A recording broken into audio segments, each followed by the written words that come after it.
Hello future miners. स्वागत है एक बार फिर से आपका आपके अपने यूट्यूब चैनल माइनिंग मिस्ट्री में।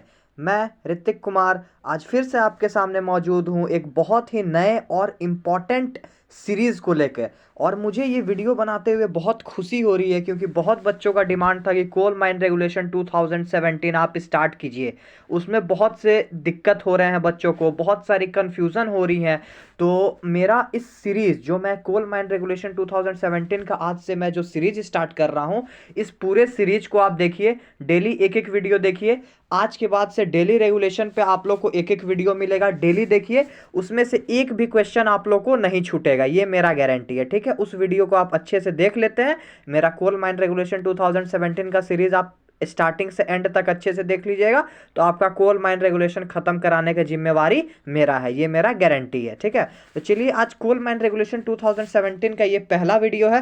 तो पहला वीडियो स्टार्ट करने से पहले हम कोल माइन रेगुलेशन का कुछ इतिहास जो है, जो उसका बेस है, जो हिस्ट्री है, ये कोल माइन रेगुलेशन 2017 हम लोग क्यों बोलते हैं, इसके पहले कोल माइन रेगुलेशन जो 1957 आया था उसको रिपील्ड क्यों किया गया, रद्द क्यों किया गया, 2017 कब आया, 1957 कब आया, 1957 में टोटल कितने चैप्टर थे, कितने रेगुलेशन थे, 2017 में टोटल कितने चैप्टर है, कितने रेगुलेशन है, क्या क्या ऐड किया गया, क्या क्या हटाया गया, कितने शेड्यूल थे उसमें, इसमें कितने शेड्यूल है, ये सारे बात का मैं आज डिस्कशन करूंगा। ठीक है, उसके बाद कल से रेगुलेशन नंबर 1 से सीरीज हम लोग का कोल माइन रेगुलेशन का स्टार्ट हो जाएगा। ठीक है, तो चलिए वीडियो को स्टार्ट करते हैं।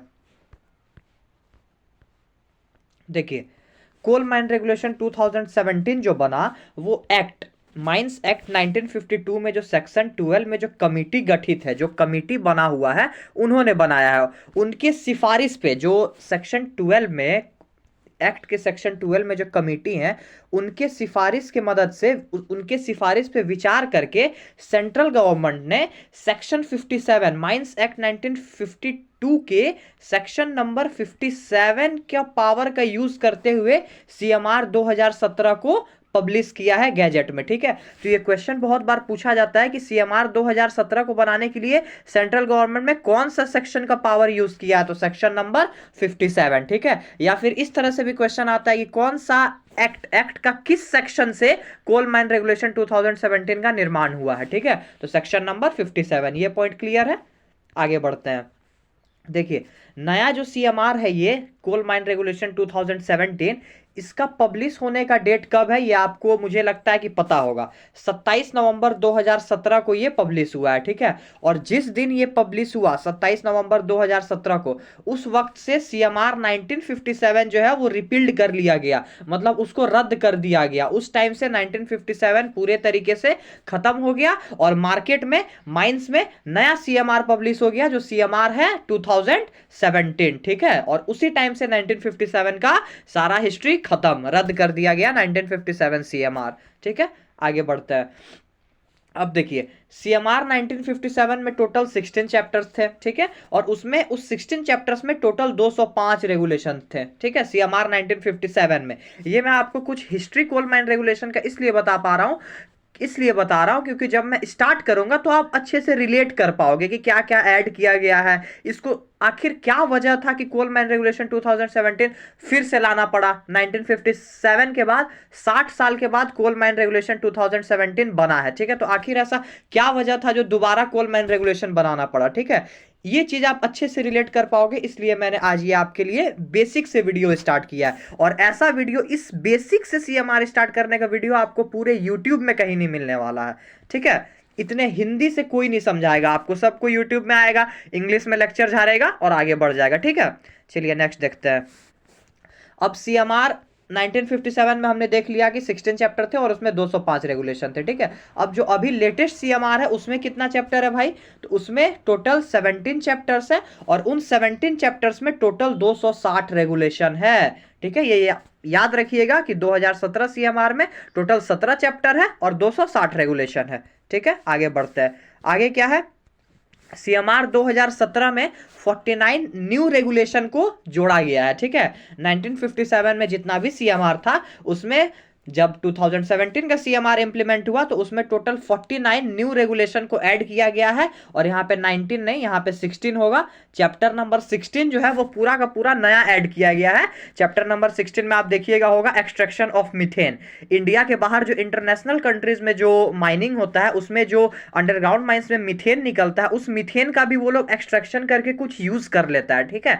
जबकि 2017 से पहले हमारे इंडिया में ऐसा नहीं था, लेकिन 2017 जब सीएमआर इंप्लीमेंट हुआ तो उसमें एक चैप्टर है extraction of methane, chapter number 16 में है, ठीक है। इसमें बताया गया है कि मीथेन को आप एक्सट्रैक्ट करके उसका यूज कैसे कर सकते हैं। जैसा कि मैंने वीडियो बना दिया है कि डिग्री ऑफ गैसीनेस, या फिर गैस पे मैंने एक वीडियो बना दिया है कि अंडरग्राउंड में कौन कौन सा गैस मिलते हैं, तो उसमें मीथेन एक बहुत ही इंपॉर्टेंट गैस है जो माइंस में हमेशा निकलते रहता है, ठीक है। तो उस मीथेन को हम लोग एक्सट्रैक्ट करके उसका कुछ यूज कर लें, इसके लिए चैप्टर नंबर 16 नया ऐड किया गया है पूरा का पूरा, ठीक है। आगे बढ़ते हैं। आगे है 1957 में टोटल 3 शेड्यूल थे। अब शेड्यूल क्या होता है तो ये फोटो आप देख लीजिए, इसके बाद मैं आपको शेड्यूल बताऊंगा कि शेड्यूल होता क्या है। और तीनों शेड्यूल किस किस चीज के लिए था तो शेड्यूल 1 था फॉर्म नंबर 1 से 5। अब फॉर्म क्या होता है, कोल माइन रेगुलेशन में टोटल कितने फॉर्म है, उस फॉर्म को भेजता कौन है, उस फॉर्म का नाम क्या है, टाइटल क्या है। अगर इस पे आपने वीडियो नहीं देखा है तो मैं इस पे वीडियो बनाया हुआ हूं, उसका लिंक मैं डिस्क्रिप्शन में दे दूंगा, आप प्लीज वहां से देख लीजिएगा, आपको क्लियर हो जाएगा, ठीक है। तो 1957 में पहला शेड्यूल था फॉर्म 1 से 5। दूसरा शेड्यूल था preparing of plan and section. जो प्लान एंड सेक्शन बनता है उसमें जो फिगर जो डायग्राम यूज होता है उसमें शेड्यूल 2 यूज होता था। अब शेड्यूल 3 था application for extraction of coal other than board and pillar method. Board and pillar method को छोड़ के अगर किसी प्रोसेस से एक्सट्रैक्शन करना था तो उसमें शेड्यूल 3 यूज होता था, ठीक है। तो टोटल 3 शेड्यूल थे 1957 में। अब आपके दिमाग में ये क्वेश्चन आ रहा होगा कि 1957 में तो 3 शेड्यूल थे, अब 2017 में टोटल कितना शेड्यूल है तो 2017 में टोटल बस एक ही शेड्यूल है। और वो शेड्यूल किस लिए है, देखिए यहाँ पे सिर्फ एक शेड्यूल है सीएमआर 2017 में, और वो शेड्यूल किस चीज के लिए है तो वो शेड्यूल है preparing of plan and section. जो हम लोग प्लान एंड सेक्शन बनाते हैं, जो एक पूरा मैप बनता है कि माइंस में ये लीज होल्ड का बाउंड्री है, यहाँ पे फर्स्ट एड है, अंडरग्राउंड में यहाँ पे ऑक्सिलरी फैन है, यहाँ पे मैन होल है, यहाँ पे वाटर बॉडीज है, यहाँ पे संप है, यहाँ पे साफ्ट है। ये सारा प्लान जो हम लोग एक मैप में बनाते हैं तो उसमें कुछ दिखाना पड़ेगा ना कि ऐसे अब लिखिएगा तो नहीं कि ये ऑक्सिलरी फैन है, यहाँ पे ऑक्सिलरी फैन की जगह आप एक डायग्राम बना दीजिएगा ऐसे कि ये ऑक्सिलरी फैन है। तो वो डायग्राम कैसे बनेगा तो वो डायग्राम जो शेड्यूल में दिया हुआ है 2017 का सीएमआर का, उसी को देख के बनाया जाएगा मैप में। अब वो शेड्यूल कैसा दिखता है, कैसा कैसा डायग्राम है, चलिए मैं आपको दिखाता हूं। देखिए ये है शेड्यूल, ठीक है। देखिए यहाँ पे convention for preparing plan and section, और इसमें साफ साफ लिखा हुआ है कि ये क्या है, एक शेड्यूल है। देखिए शेड्यूल, ठीक है। 2017 सीएमआर में सिर्फ एक ही शेड्यूल है।